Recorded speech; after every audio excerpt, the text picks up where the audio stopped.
Assalamualaikum warahmatullahi wabarakatuh, sahabat HM. Semoga hidup kalian diberkahi dengan kelimpahan.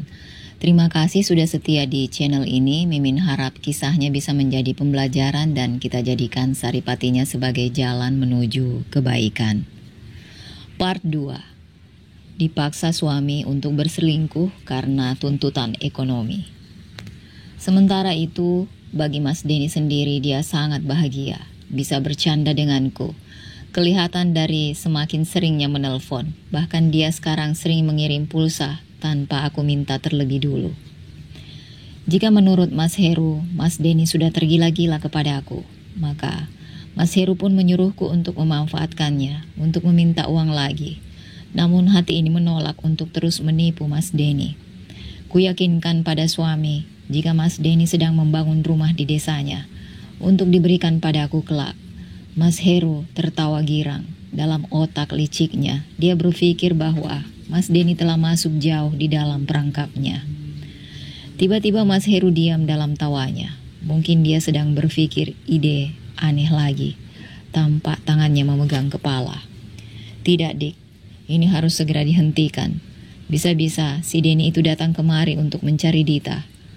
Ucapan Mas Heru. Sebuah kalimat keluar dari bibir Mas Heru yang membuatku tersenyum lebar. Terus, sekarang kita harus bagaimana, Mas? Selidikku ikut bingung. Aku cari ide dulu, kamu tidurlah. Perintah Mas Heru.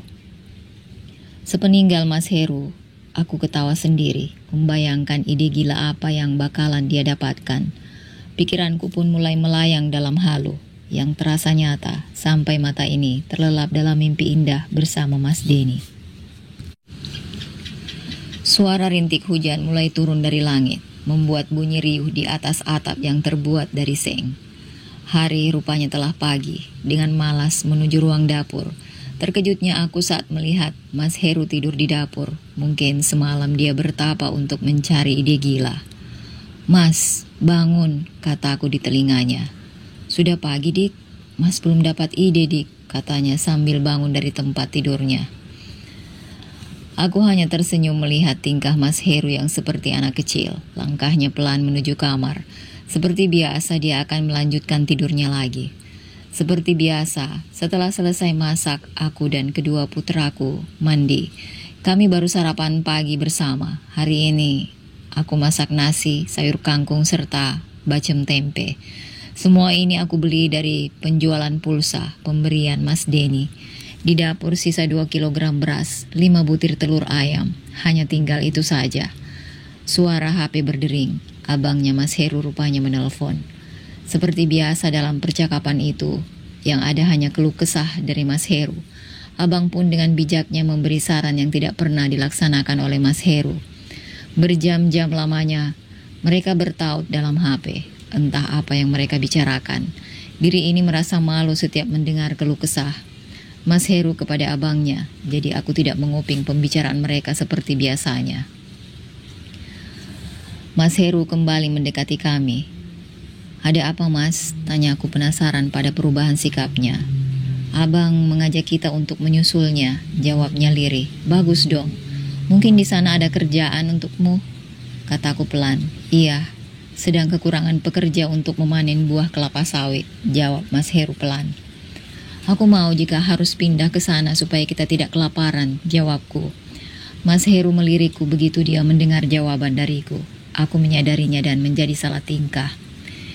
Denny tinggal di sebelahnya abang. Kamu ingin bertemu dengannya? Suara Mas Heru pelan, nyaris tak terdengar. Sebuah pertanyaan yang tidak aku duga sebelumnya keluar dari mulut Mas Heru, membuat jantungku berdetak kencang seakan mau lompat. Oh, benar, aku lupa. Kilahku. Kita pulang saja ke kampung, Mas. Aku bahagia tinggal bersama ibumu, Mas, ajakku. Aku belum mau pulang jika kita belum sukses. Akan aku buktikan kepada ibu dan saudaramu, Dik, jawab Mas Heru dengan nada agak tinggi. Kita hidup di kampung. Jika bekerja keras juga bisa sukses, Mas. Hidup di kota. Jika tidak bekerja juga bisa kelaparan, jawabku jengkel. Kita belum akan pulang, titik, katanya emosi. Terus jika kita pindah ke perkebunan kelapa sawit, apa tidak akan terjadi masalah jika bertemu dengan Denny? Aku mulai emosi. Aku akan cari ide yang penting kamu nurut, bentaknya.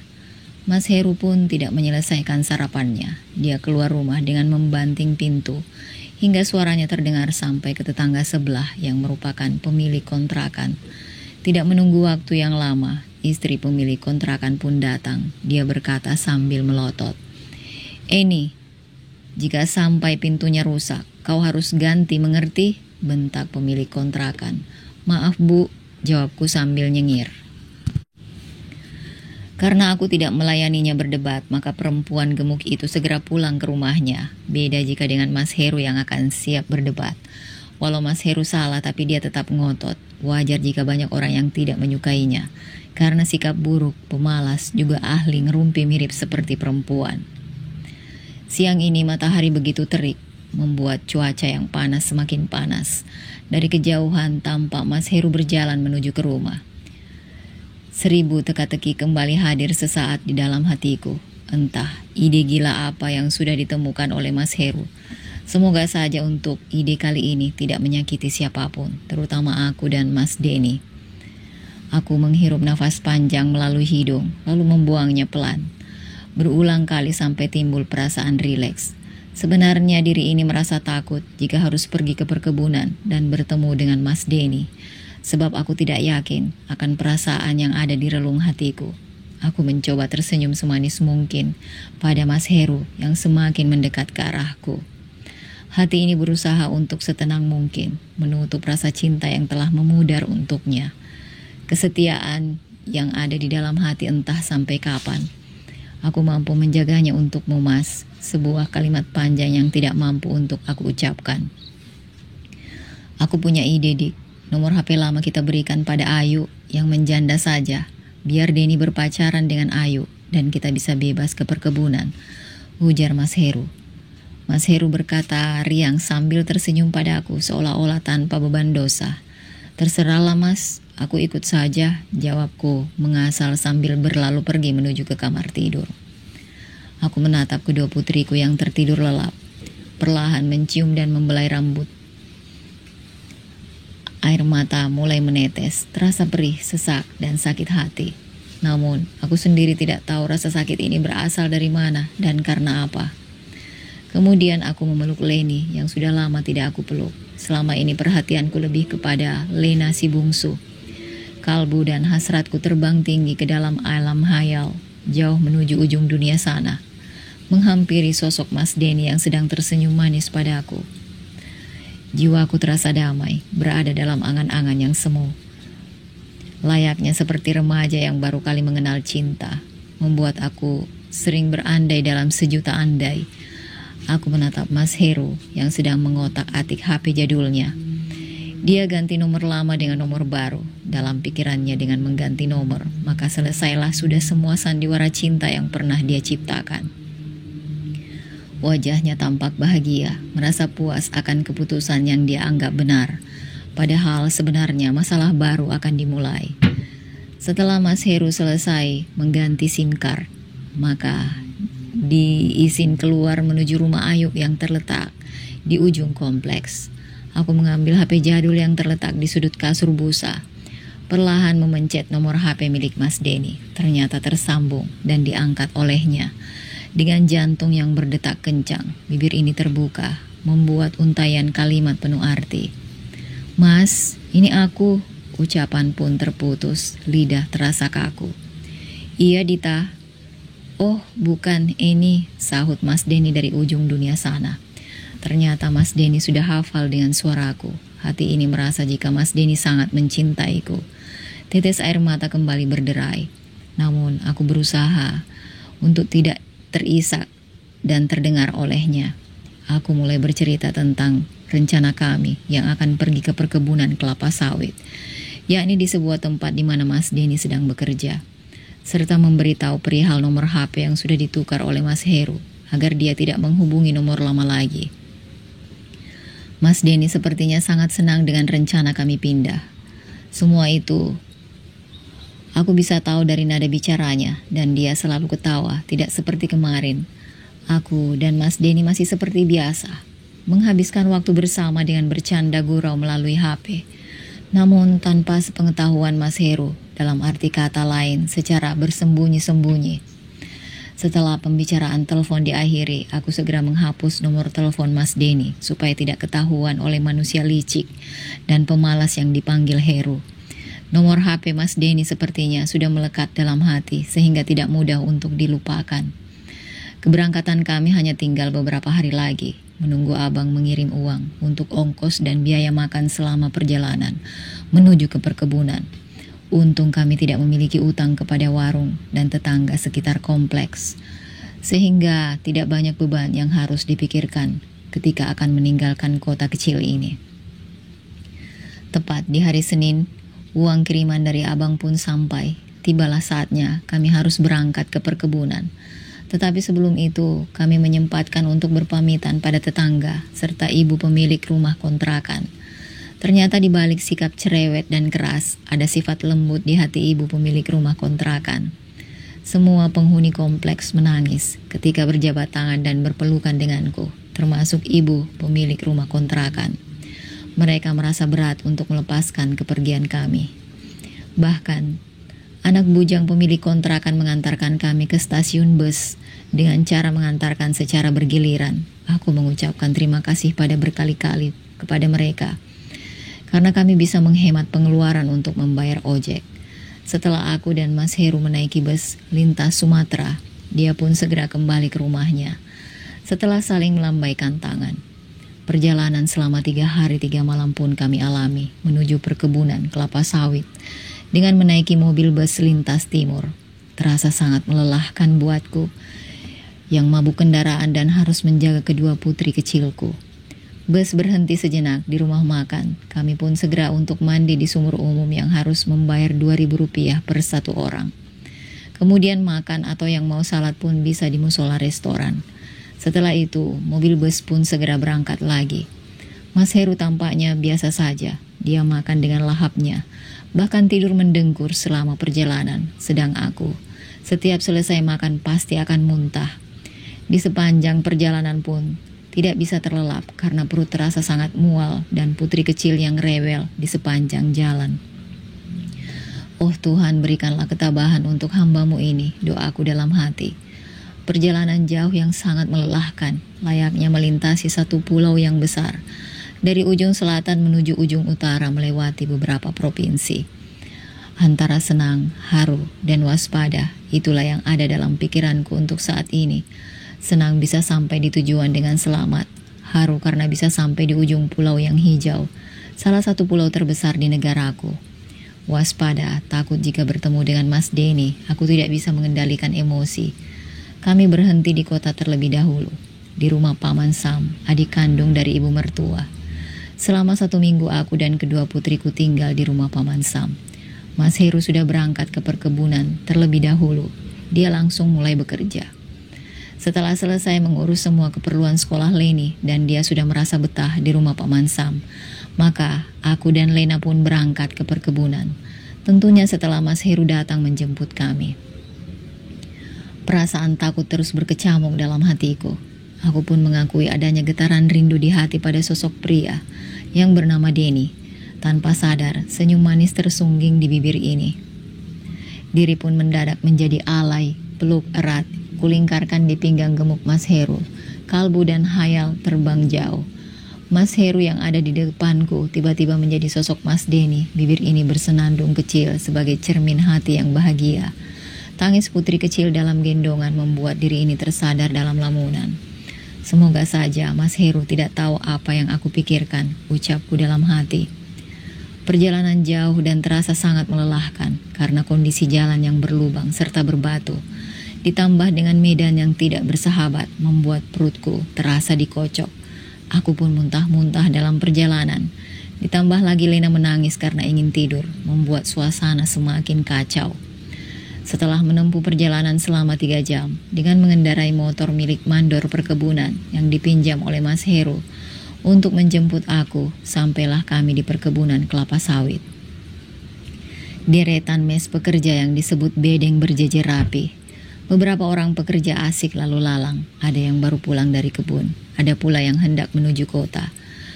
Karena sekarang ialah sore hari, waktu bebas bagi setiap pekerja yang mendapat upah harian.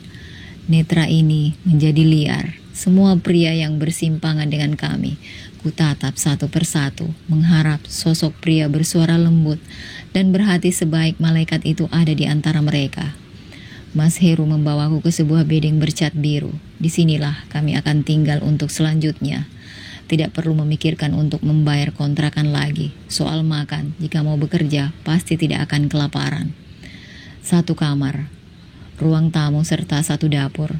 Jika kamar mandi ada di ujung deretan bedeng, 2 kamar mandi serta 2 toilet umum untuk 10 bedeng. Ini semua adalah fasilitas tinggal yang disediakan oleh perusahaan kelapa sawit untuk para karyawan. Awas kamu, jika berhubungan dengan Denny yang bodoh itu, ucap Mas Heru dengan nada tinggi, namun semua suaranya ditekan supaya tidak terdengar oleh tetangga. Iya, kamu sendiri yang menyuruhku untuk selingkuh dengan Denny. Kamu juga yang curiga, kilahku agak sewot. Setelah makan malam dengan bekal dari Biksum, Mas Heru pamit ke bedeng abangnya. Terasa sepi dan tenang di sini, berbeda jauh dengan keadaan di kota. Setelah kepergian Mas Heru, aku mencari di setiap sudut ruangan benda kecil yang disebut telepon genggam. Sial, tidak ada, padahal aku ingin mengobrol dengan Mas Denny, gumamku, sambil terus membongkar barang-barang yang aku bawa. Setelah lelah mencari HP jadul, tubuh kurus ini kembali berbaring di kasur busa. Ku peluk dan cium penuh kasih bibir mungil Lena yang kemerahan. Sayang, apa yang harus ibu lakukan? Rasa rindu ini bisa mengubahku menjadi liar, ucapku pelan pada sosok mungil yang sedang terlelap. Suara ayam berkokok saling bersahutan, menandakan hari telah pagi. Dengan malas, aku bangun dari pembaringan.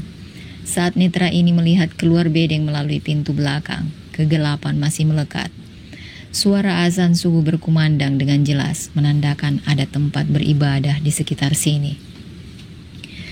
Di sini, semua orang terbiasa bangun dan tidur lebih awal, karena pagi sekali harus sudah berangkat ke perkebunan.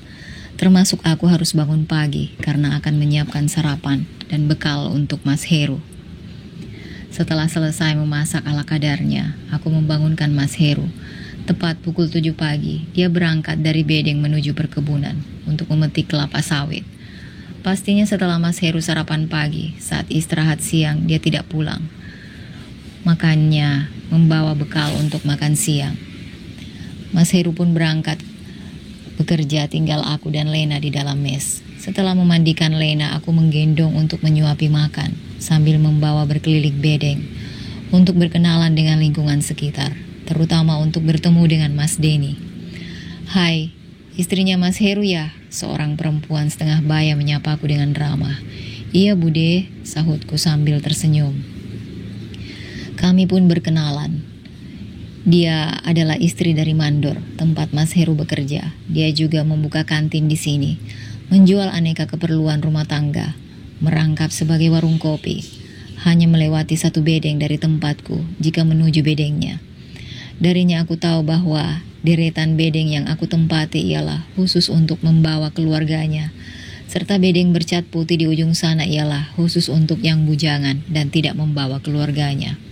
Berarti di sanalah Mas Denny tinggal. Jika siang suasana sangat sepi karena semua orang pergi bekerja di kebun, hanya tersisa aku, Bude kantin, serta kedua perempuan yang memiliki anak kecil di kompleks bedeng. Kami cepat menjadi akrab karena memiliki kesamaan yang suka ngerumpi dan sesama kaum rebahan. Di saat kami sedang asik bercanda, datang sesosok pria di warung Bude.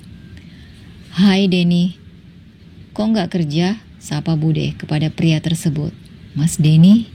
Gumamku pelan nyaris tidak terdengar. Namun Mas Denny menatapku sambil tersenyum. Iya, sahutnya singkat sambil melirik ke arahku. Aku berusaha tetap tenang supaya tidak ada yang tahu gejolak hati yang penuh kebimbangan ini. Apakah seluruh orang yang ada di sini tahu cerita tentang Dita? Sebuah pertanyaan konyol muncul di dalam hatiku. Suasana perkebunan kelapa sawit yang begitu sejuk dan bersahabat membuat aku betah berada di sini. Juga tidak ada lagi beban pikiran yang mesti aku derita.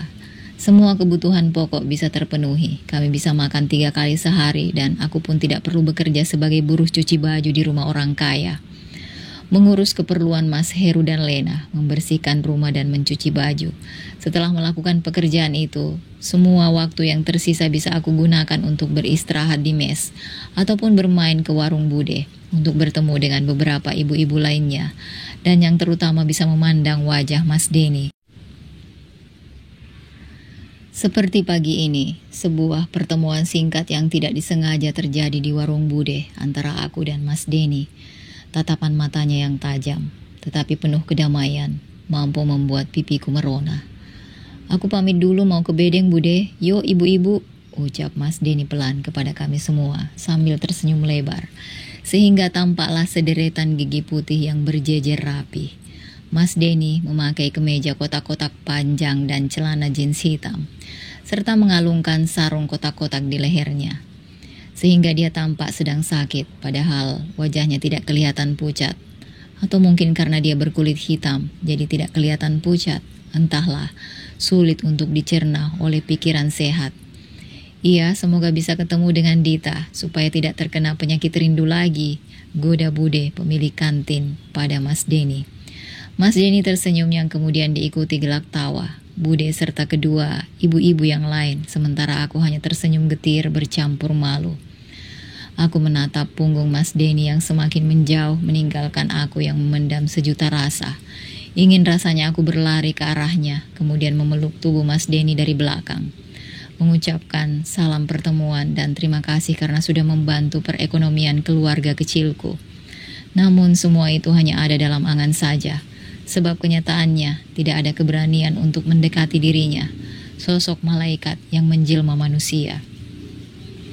Ketika netra ini masih menatap kepergiannya, tiba-tiba dia berhenti dan menoleh ke belakang, tepatnya ke arah kami, sambil tersenyum lebar, seperti terasa ada sesuatu yang menyiram tubuhku, hingga serasa hangat di wajahku. Dia namanya Denny.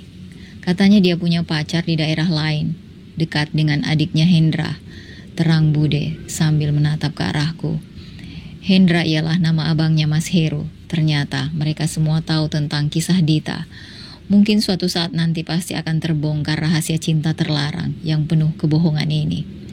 "Oh," sahutku singkat. "Adiknya Hendra kan Heru. Berarti kamu kenal sama Dita ya, Jeng?" Seorang ibu bertanya kepada aku. Hati ini langsung berdebar saat mendengar pertanyaan yang pelan, namun terasa getir di hati.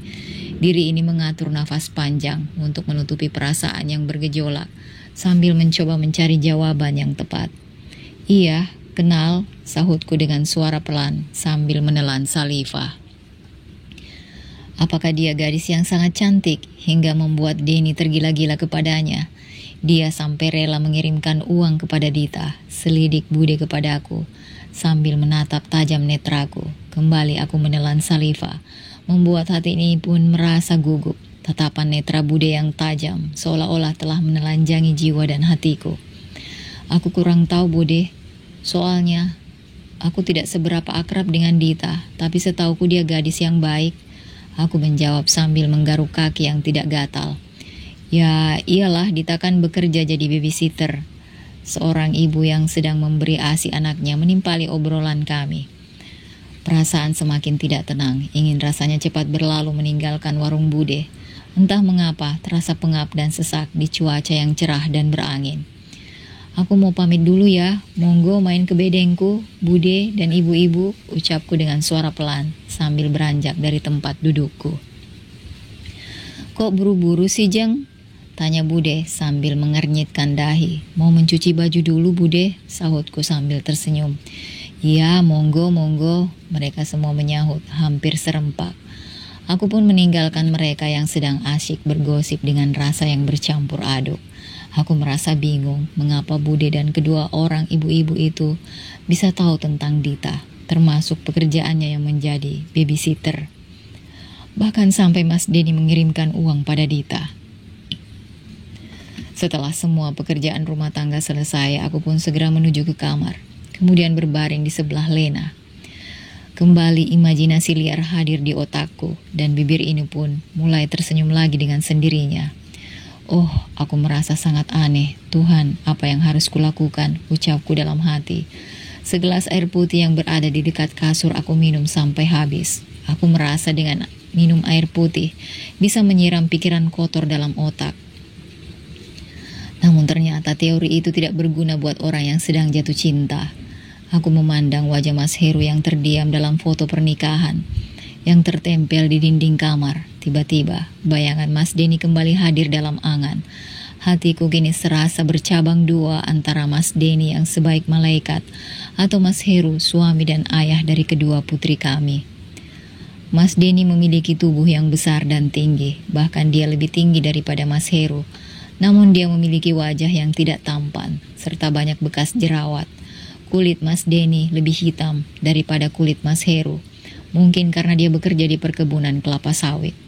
Dari segi penampilan Mas Heru yang lebih baik, namun dari segi finansial, sifat dan karakter Mas Denny yang lebih unggul. Aku menjadi bingung memikirkan mereka berdua. Mungkin aku mulai tidak waras. Netra ini pun akhirnya tertutup dan tertidur pulas. Tepat pukul 5 sore Mas Heru sudah pulang dari perkebunan. Dia tampak sangat kelelahan. 1000 keluh kesah pun dia utarakan padaku, membuat aku menjadi merasa risih mendengarnya. Mas, kok semua orang tahu tentang Dita? Aku bertanya kepada Mas Heru yang sedang minum kopi. Gara-gara si Denny, dia pasti bercerita pada semua orang, gerutu Mas Heru. Dia tiba-tiba menjadi marah. Terus bagaimana dong Mas? Jika mereka tahu jika ternyata Dita ialah aku, pasti kita akan merasa sangat malu Mas, ucapku dengan suara lembut pada Mas Heru. Yang penting kamu jaga mulut dan jangan berhubungan dengannya. Selanjutnya aku akan mencari ide untuk menutup mulut Denny, tegas Mas Heru sambil melepaskan sepatunya. Baiklah Mas, sahutku singkat, namun tidak yakin pada diriku sendiri tentang rasa yang terus berkembang dan bergejolak. Mampukah aku menahan rasa ini Mas? Aku bertanya dalam hati. Rasa di hati semakin menjadi. Terpaksa pagi hari di saat para pekerja belum berangkat ke perkebunan, aku mencari alasan untuk membeli sesuatu di warung Bude pada Mas Heru, hanya sekedar untuk memandang wajah dan mendengar suara lembutnya Mas Denny. Biarpun Mas Denny tidak setampan Romeo, namun hati ini telah luluh kepadanya, karena kebaikan dan sifat kedewasaannya lah yang telah mengikat hatiku dalam sebuah belenggu kerinduan yang terlarang. Seperti biasanya aku mencuri pandang Mas Denny saat sedang sarapan di warung Bude. Bahkan malam hari pun aku dengan alasan lain menuju ke warung Bude untuk melihat senyumnya supaya bisa mengobati rasa rindu dalam hati ini. Setelah melihat wajah Mas Denny, pasti pada malam harinya akan bermimpi bertemu dengannya dalam sebuah mimpi yang sangat indah dan terasa begitu nyata. Keesokan harinya aku bangun kesiangan dari biasanya sehingga memasak lauk apa adanya untuk bekal Mas Heru. Setelah menyeduh kopi aku baru membangunkan Mas Heru dari tidurnya. Alhasil dia ngomel tanpa henti sambil menyelesaikan sarapan paginya dan kemudian dia bergegas meninggalkan rumah menuju ke perkebunan dengan terburu-buru. Akhirnya Mas Heru sudah berangkat ke perkebunan. Semoga saja tidak telat, gumamku. Setelah kepergian Mas Heru, aku segera mencuci peralatan dapur, menyapu, serta melakukan ritual sarapan pagi sebelum Lena terbangun. Oh iya, aku tidak pernah mengepel lantai sebab di sini lantainya masih tanah asli, dan juga tidak pernah menyetrika baju karena tidak punya setrika yang arang. Belum ada listrik di daerah ini sebab masih sangat pelosok. Ketika melipat selimut yang digunakan oleh Mas Heru semalam, tiba-tiba mataku menatap sebuah benda pipih. Aku pun bersorak kegirangan ketika melihat telepon genggam milik Mas Heru tertinggal di kasur saat dia sedang bekerja. Dengan sigap, aku ketik nomor HP milik Mas Denny yang masih menempel dalam ingatan memori otak. Hati ini pun berdebar-debar menunggu Mas Denny menjawab panggilan telepon dariku. Iya, halo sayangku, sahut Mas Denny dengan nada setengah bercanda dan kemudian terdengar suara tawanya. Dek. Jantungku terasa berhenti sebentar karena mendengar kata-katanya. Sepertinya melayang rasanya ragaku ke langit 7 bersama cinta yang membiru. Mas, ini aku, jawabku singkat. Iya, aku sudah tahu, kamu sangat cantik, aku tulus mencintaimu, ujar Mas Denny dengan suara yang tegas. Untuk yang sekian kalinya aku melayang. Maafkan aku Mas, aku istri Heru. Namun rasa hati ini padamu tidak berbohong, itu semua nyata adanya. Akhirnya aku mampu mengucapkan kejujuran yang akan berujung pada penderitaan. Iya sayang, Mas bisa merasakan semua itu saat dekat denganmu di warung bude. Hujar Mas Denny. Tetes air mata mulai mengalir setiap mendengar perkataan yang menyejukkan hati dari Mas Denny. Mas, mengapa Bude bisa tahu cerita tentang kita? Aku ingin mendengar klarifikasi darimu, Mas. Selidiki dengan suara pelan. Dulu sebelum aku tahu jika kamu istri orang, aku merasa bangga dan bahagia, Dik. Karena itu Mas sering memujimu saat sedang nongkrong di warung bude bersama teman-teman. Tetapi setelah tahu siapa Dita, hatiku terasa hancur dan sakit, jadi Mas sering sakit-sakitan. Terang Mas Denny dengan suara pelan. Aku pun percaya setiap ucapan dari Mas Denny karena hati ini merasakan ada kejujuran di setiap ucapannya. Mas Denny memintaku untuk menelponnya saat Mas Heru tidak ada di bedeng. Dia mengatakan bahwa sangat merindukan suaraku. Ternyata kami sama-sama saling merindukan. Kami pun bercengkrama sangat lama melalui HP jadul milik Mas Heru. Perbincangan kami terhenti saat saluran telepon terputus karena pulsa di HP ku telah habis. Perasaan bersalah dan takut pun datang menghantui hati ini. Bagaimana jika Mas Heru tahu bahwa aku tadi telah menghubungi Mas Denny melalui HP-nya dan menghabiskan pulsanya? Tentu saja dia bisa sangat marah kepada aku. Di saat aku sedang gundah gulana, tiba-tiba ada notifikasi SMS masuk di HP. Dan saat aku baca ternyata dari perusahaan telekomunikasi yang mengatakan bahwa selamat, pengisian pulsa Anda sebesar Rp10.000 telah sukses. Antara percaya dan tidak, namun itu benar-benar nyata adanya. Belum hilang perasaan terkejut ini. Tiba-tiba ada SMS masuk lagi, tetapi kali ini dari Mas Denny. Sayang, aku tadi mengirimkan pulsa padamu supaya Heru tidak tahu jika kamu sudah menelponku. Cepat segera hapus semua buktinya supaya Heru tidak akan curiga. Baik Mas, balasku singkat. Setelah membaca SMS itu aku segera menghapus semua bukti yang ada di HP. Perasaan tenang dan bahagia pun kembali hinggap di hati ini. Hari berlalu begitu cepat. Mungkin karena rasa bahagia dalam hati yang membuat hari terasa singkat. Lena pun tidur siang lebih lama dari biasanya. Pada sore harinya Mas Heru pulang dari kerja. Seperti biasa, aku menyambutnya dengan senyuman bahagia. Namun kali ini kebahagiaan bukan berasal dari kepulangannya. Dik, di mana HP-nya? Mas lupa membawanya saat mau pergi ke perkebunan tadi pagi. Ujar Mas Heru dengan tatapan mata yang menyapu ruangan. Itu di kamar, jawabku singkat. Kamu tidak menelpon Denny kan? Mas Heru kembali bertanya. Tidak Mas, jika kamu tidak menyuruhku untuk menelponnya, aku pun tidak akan menghubungi Denny, sahutku berbohong. Setelah puas dengan jawaban dariku, Mas Heru segera mandi dan menyantap makan malamnya dengan lahap. Setelah itu dia pamit untuk keluar rumah. Dia berencana nongkrong di warung bude tanpa membawa HP jadulnya. Setelah Lena tertidur lelap, aku pun kembali bercanda ria dengan Mas Denny melalui SMS. Rupanya sekarang dia sedang berada di warung bude, bahkan duduk bersebelahan dengan Mas Heru. Mas Heru tidak merasa curiga kepadanya karena dia menyangka Denny sedang membalas SMS dengan Ayu melalui HP. Bahkan Mas Heru sempat bertanya tentang hubungannya dengan Ayu kepada Mas Denny. Mas Denny pun menjawab baik-baik saja. Aku hanya tersenyum membaca semua pertanyaan konyol dari Mas Heru serta jawaban konyol Mas Denny yang dia ceritakan lewat SMS. Sebuah hari yang indah di suasana yang bahagia. Malam ini aku bisa tidur nyenyak dengan mimpi yang sempurna, namun tidak mungkin untuk direalisasikan. Hari-hari selanjutnya Mas Heru tidak membawa telepon genggamnya lagi setiap berangkat kerja karena dia telah yakin kepada diriku. Seperti biasa hariku, waktu luangku tidak lagi untuk bermain ke warung bude ataupun bergosip dengan ibu-ibu yang lainnya, melainkan untuk bersenda gurau dengan Mas Denny melalui HP jadul. Mas Denny pun semakin akrab dengan Lena putriku. Dia sangat sering membelikan jajanan dan cemilan yang sehat buat Lena yang sudah mulai tumbuh giginya. Aku pun merasa sangat bahagia ketika menyaksikan Mas Denny menggendong putri kecilku sambil bercanda gurau. Tatapan penuh cinta jelas terlihat dari netra Mas Denny setiap kali dia menatap Lena yang asik bercanda dalam gendongannya. Kalbuku kembali menari dalam jiwa yang semakin bimbang dan rapuh tentang arti kesetiaan dari sebuah ikatan rumah tangga. Cinta tulus dari Mas Denny pun bertaut dalam hatiku, dan Lena, seperti layaknya cinta seorang bapak kepada anaknya. Setiap pagi sebelum berangkat bekerja dia akan mencium Lena terlebih dahulu, tentunya di warung Bude, sebuah tempat yang sering kami gunakan untuk bertemu. Sedikit pun Mas Heru tidak pernah merasa curiga, dan itu membuat kami semakin leluasa untuk bertemu. Bahkan Mas Denny pernah menemaniku untuk menjenguk Leni, putri sulungku yang dititipkan di rumah Paman Sam tanpa sepengetahuan dari Mas Heru.